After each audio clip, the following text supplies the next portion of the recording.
सवाल number 1, train के toilet में पानी कहाँ से आता है? दोस्तों, क्या आपने कभी सोचा है चलती ट्रेन में इन शौचालयों और वॉश बेसिन में लगातार इस्तेमाल के लिए पानी कहाँ से आता है? आज हम इस बारे में चर्चा करेंगे। जैसा कि हम सभी जानते हैं, लंबी दूरी की यात्रा में किसी भी कोच के दो सिरे पर आमने सामने दो शौचालय होते हैं। इस प्रकार प्रति कोच 4 शौचालय होते हैं। प्रत्येक शौचालय के ऊपर कोच की छत के नीचे एक वाटर टैंक होता है जिनकी क्षमता 500 लीटर होती है। लेकिन दोस्तों, यह ट्रेन हजारों किलोमीटर का सफर तय करती है और अक्सर इनमें एसी कोच को छोड़कर बाकी डिब्बों में क्षमता से अधिक यात्री यात्रा करते हैं। ऐसे में बहुत संभावना है कि प्रति शौचालय में 500 लीटर ज़्यादा समय तक नहीं चलता और ख़त्म हो जाता है। इनके लिए इन ट्रेन को रास्ते में बड़े बड़े स्टेशनों पर इन टैंक में पानी भरने का काम पूरा किया जाता है। बड़े बड़े स्टेशनों पर 2 प्लेटफॉर्म के बीच ट्रेन के बगल में एक मोटी सी पाइप भी नजर आता होगा, जो दरअसल 4 इंच मोटाई वाला वाटर हैंड पाइप है और इनमें उस बड़े ओवरहेड वाटर टैंक शिप की सप्लाई की जाती है। और जैसे ही लंबी दूरी की ट्रेन उस प्लेटफॉर्म पर आकर रुकती है तो यहाँ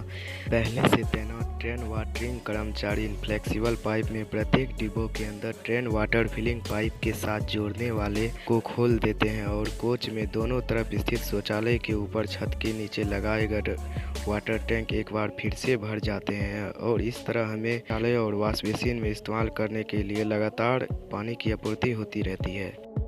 सवाल नंबर 2, वकील काला कोठी क्यों पहनते हैं? दोस्तों, आपने कभी ना कभी तो सोचा ही होगा, आखिर वकील काला कोठी क्यों पहनते हैं? दरअसल इनके पीछे कई कारण हैं, जैसे कि काला रंग शक्ति और न्याय का प्रतीक भी माना जाता है। दूसरा कारण वहाँ यह माना जाता है वकील किसी एक पक्ष में बात नहीं करता। और यह भी कहा जाता है काले रंग की प्रथा इंग्लैंड से आई है। जब साल 1694 में क्वीन मैरी की मौत हुई तब राजा विलियम्स काला कोट पहनकर वहाँ इकट्ठा होकर शोक मनाने की अनुमति दिया था और तब से उनकी अनुमति को रद्द नहीं किया गया। तब से लेकर सारा वकील काला कोठी पहनते आ रहे हैं। सवाल नंबर 2, क्या दलदल में फंसने पर जान जा सकती है? दोस्तों, क्या भी कई लोगों की तरह यही मानते हैं दलदल में फंसने पर आप जमीन में फंस जाते हैं और मदद न मिलने पर आप निकल भी नहीं सकते? अगर हाँ तो आपको बता दें, ऐसा सिर्फ फिल्मों में दिखाया जाता है, क्योंकि दलदल तब होता है जब किसी जगह रेत में पानी की मात्रा ज़्यादा हो जाती है। यह नमी रेत के कणों को आपस में टिके नहीं रहने देती और इसलिए ऊपर खड़े होने पर आप नीचे की ओर धंसने लगेगी। हालांकि की सतह ऊपर से देखने पर आपको सॉलिड ही लगेगी, लेकिन असल में ऐसी नहीं होती है। अगर आप भी कभी दलदल में गिर जाए तो चिंता न करें, क्योंकि यह आपको पूरी तरह से नहीं निगलने वाला है और इनसे निकलना भी उतना मुश्किल नहीं होता जितना हमें फिल्मों में दिखाया जाता है, क्योंकि शायद ही कोई दलदल कुछ फीट से ज़्यादा गहरी होती है और कोई ज़्यादा गहरी वाली दलदल भी आपको कमर से ज़्यादा नहीं धंसाने वाली है, क्योंकि मानव शरीर का घनत्व दलदल से कम होता है और इसी कारण यह संभव ही नहीं है कि आप दलदल में पूरी तरह डूब सके। हालांकि इनमें फंसने पर आप किसी लकड़ी के सहायता से निकल सकते हैं।